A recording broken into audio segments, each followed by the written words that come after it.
Саламатсыздарбы урматтуу телекөрүүчүлөр, бүгүнкү биздин көрсөтүүбүздө эстердин эркин күрөш боюнча 8 жолку чемпиону Үсөн Бакиров агайыбыз тууралуу баяндамакчыбыз.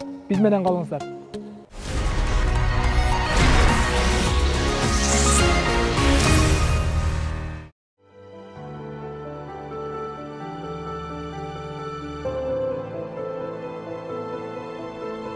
Үсөн Бакиров алгачкы спорт жолун Советтик армияда СССРге кызмат өтөп жүргөн учурда баштаган. Спорт жаатына аралашкандан тартып ийгиликтерге бат эле жетишкен. Атап айтсак, Уфа, Ташкент, Свердловский, Москва жана Болгария сыяктуу көптөгөн өлкөлөрдө чемпиондукту багындырган. Учурда өзүнүн тажрыйбаларын айыл жаштарына үйрөтүү менен алек.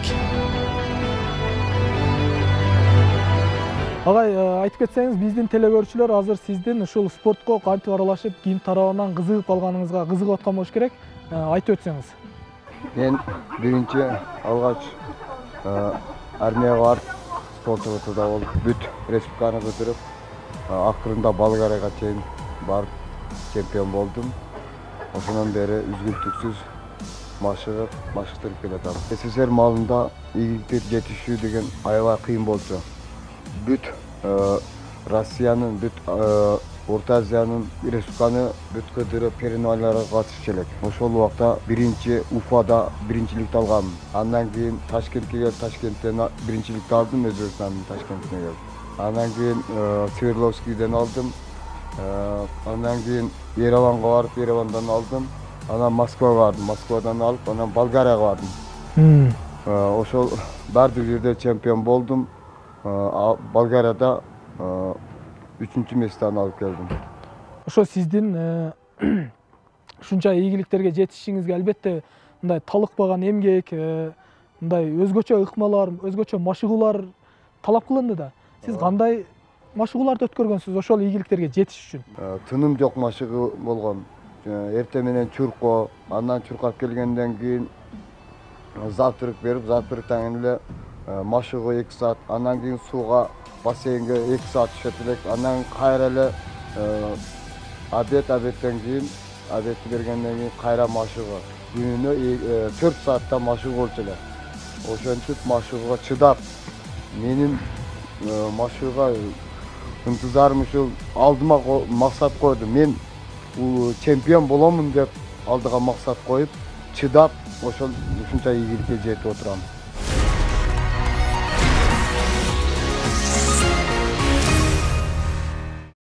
Эми алмалда ал жакта Россияда бир жакшы шартта машыгууларды өткөргөнсүз да.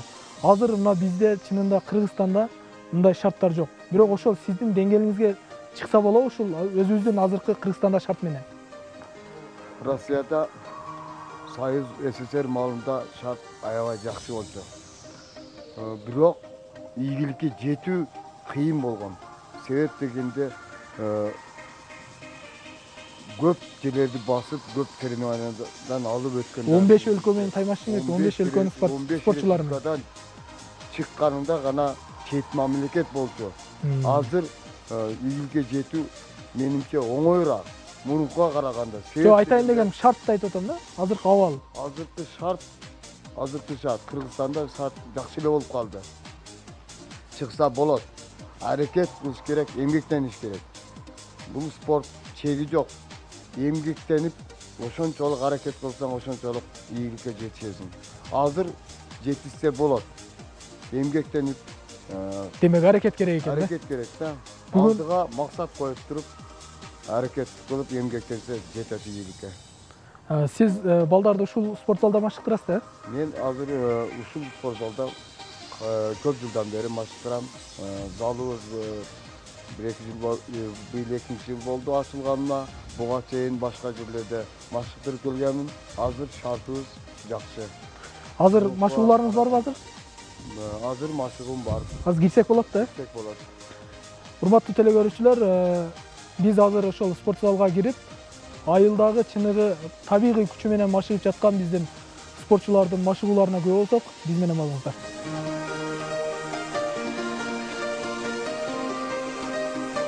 Каарманыбыз СССР мезгилинде эркин күрөш боюнча машыгып, бир канча ийгиликтерди багындырган. Бирок учурда элдин суроо талабына ылайык жаштарды улуттук күрөш менен машыктырып келет. Каармандын окуучуларынын арасынан улуттук күрөш боюнча спорт чеберчилигине ээ болгондору көп. Устатынын эмгегин жана машыктырууларын окуучусу Аваз Амалбек уулу сыймыктануу менен айтып өттү.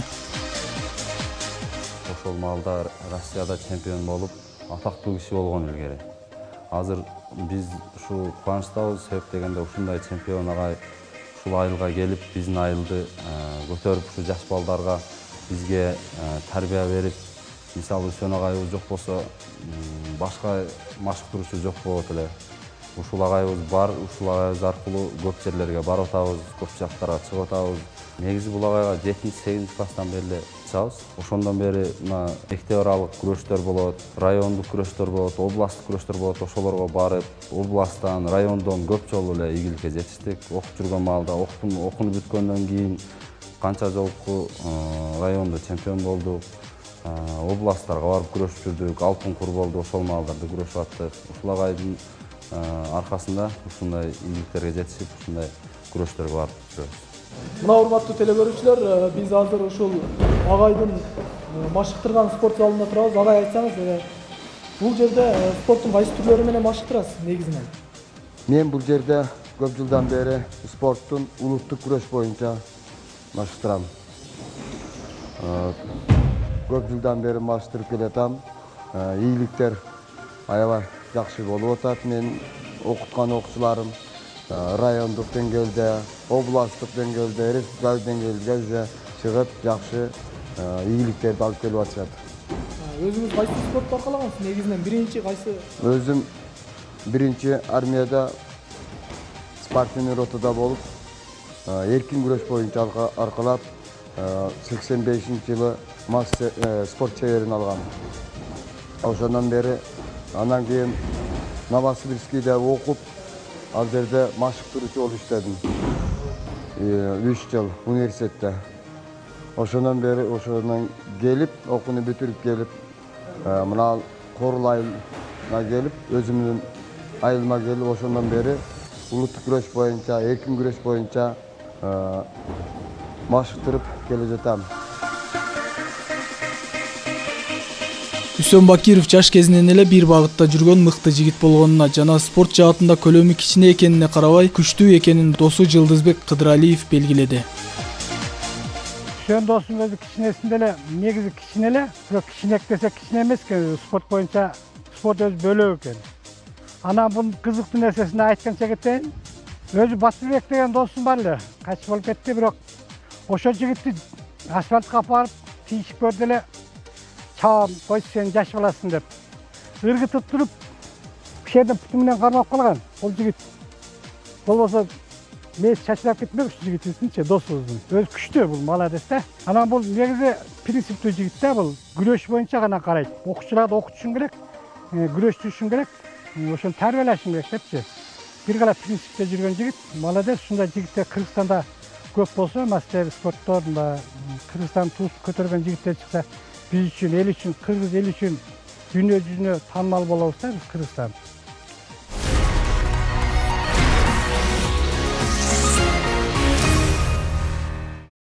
Сизге азыркы учурда сунуштар болобу? Мисалы, Ош шаарына же болбосо Бишкек борборго же болбосо башка ошо өзүңүз машыгып иштеп келген Орусияга мындай сунуштар түшөбү?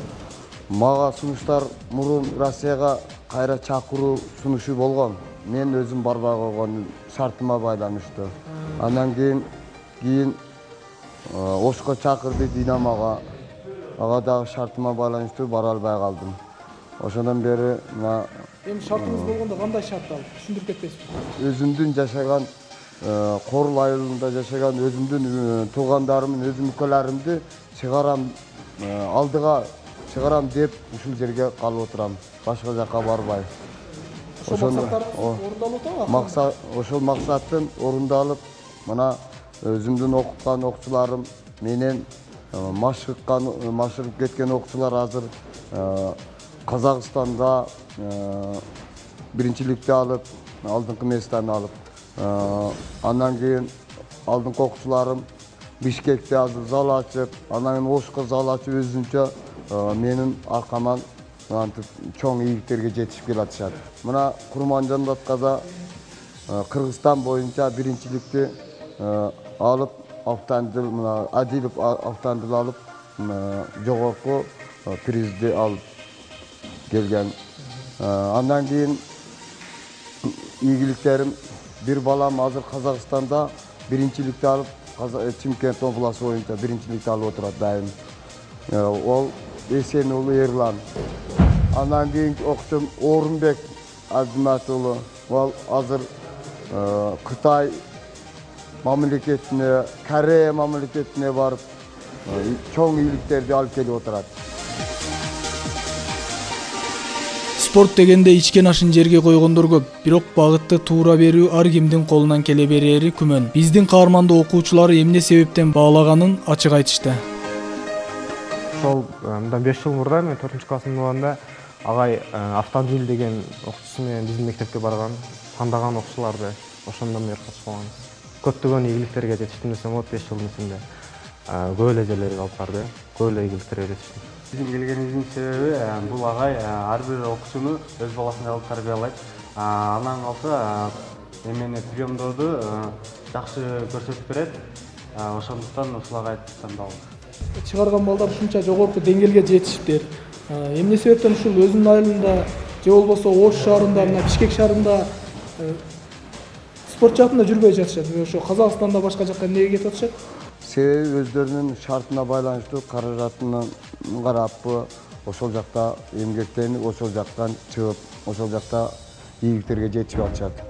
Сиздин ушундай турнирлерге алып барганда сизге мындай мамлекет тарабынан кандай колдоолор көрсөтүлөт? Мындай көңүл бурулабы, жакшы эле? Жардам беришет, мен барам, жардам сурап, алар жардам беришет колдорунан келишинче. Мындай ата-энелер тарабынан мисалы өзүнүн уулун ушу спорт деңгээлинде, спорт жаатында жогорку деңгээлде көрүш үчүн кызыккан ата-энелер бар да. Ошондой ата-энелер да кездешеби? Кездешет. Себеби былтыр 17-жылы мен Жыргалбек кызы, Бегайым деген кызды республикага эркин күрөш боюнча апардым. Ошондо ата-энеси кошо барды. Өзүнүн ата-энеси Кыргызстан чемпионатына Карабалтада өттү. Карабалтада өткөн убакта ошондо ошол ата-энеси кошо барып, жардам берип, демөөрчү болуп бизди жөнөткөн. Ошондо ошол кызыбыз Жыргалбек кызы Бегайым күмүш медалдын ээси болуп кайтты. Агай, азыр биздин телекөрүүчүлөр ушул сизден ошо кыргыз күрөштүнбү же болбосо эркин күрөштүн ыкмаларын көргүсү келип атса керек. Эгер мүмкүн болсо, окуучуларыбыз менен көргөзүп берсеңиз. Макул, азыр көрсөтүп берейин. Бул улуттук күрөштүн ыкмасы, эрежеси мындай болуп каралат. Биринчиден эки палбан келет. Эки палбан келип учурашып, кол алышып. Андан кийин кургармо болот. Кургармодо курду палбан бир жак оң колун бир оройтагы сол кол менен жөнөкөй кармайт. Эки палбан тең ошол эрежеде кармап туруп, анан бирдей эңкейет. Бирдей эңкейип туруп, анан кийин бул азыр кайтарма ыкмасы деп азыр ошол эрежени көрсөтүп берилат бул эки палбан. Кана кайтарма ыкмасын. Бул кайтарма ыкмасы болуп эсептелинет. Эми дагы ушул эле эрежеде кармап, Эми тизе ыкмасы.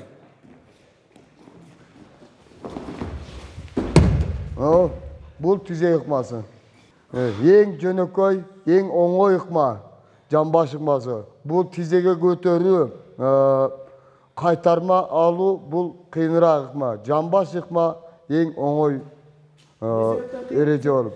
Себеби тизе ыкмасы көтөрүп алуу болот.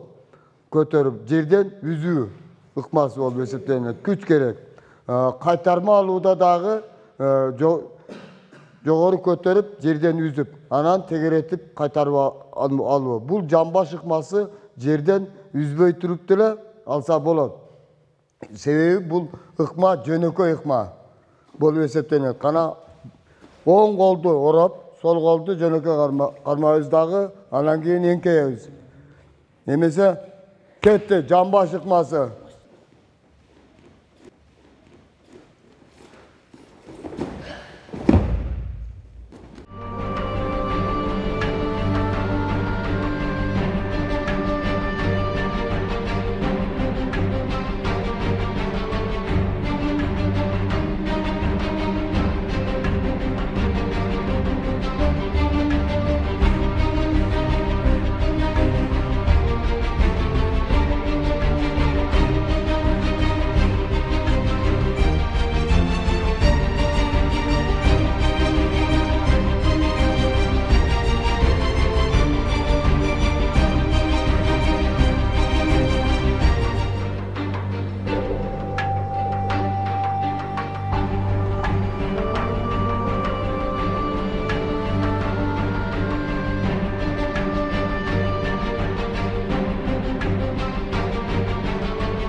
Орал айыл өкмөтүндө Үсен Достун окуучуларын Кыргызстанга баратат, Алайда бизди алат, Оштон алат, Кыргызстандан алат. Өзү маани бериш керек ар кандай адамгачы, анан демөөрчү керек бул жигиткечи. Демөөрчүлөр жакшы болсо, Кыргызстандын туусун, Кыргызстандын желегин көтөргөн жигиттердин машыктыруучу боло турган жигиттерден да көп нерсеге маани бербейбиз. Öz молодец бул жигит.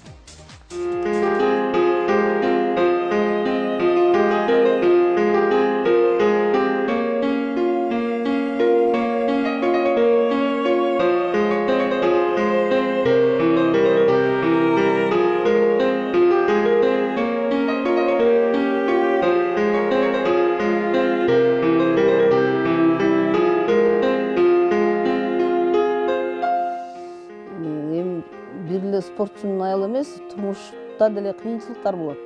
Ошону адам баласы жеңе билиш керек. Кыйын жолдору деле бар. Түнгүн, күндүзү мектепте болуп балдарга сабак берсе, түнкүсүн машыктырат балдарды. Бул Үсөнгө деле кыйынчылык. Түнү саат 12-де келет, 12-ге чейин ушу балдарды өз үйүнө жайгаштырып неметип, жолдо да бир кырсыкка кабылбаш үчүн тарбиясын да берет, машыктырып немесин аябайт. Ушунча балдар тарбиялап, ийгиликке жеткен деген республика чейин кыздарды машыктырып атат. Алтын, күмүш медалдарды алып, ошонун мен сыймыктарам.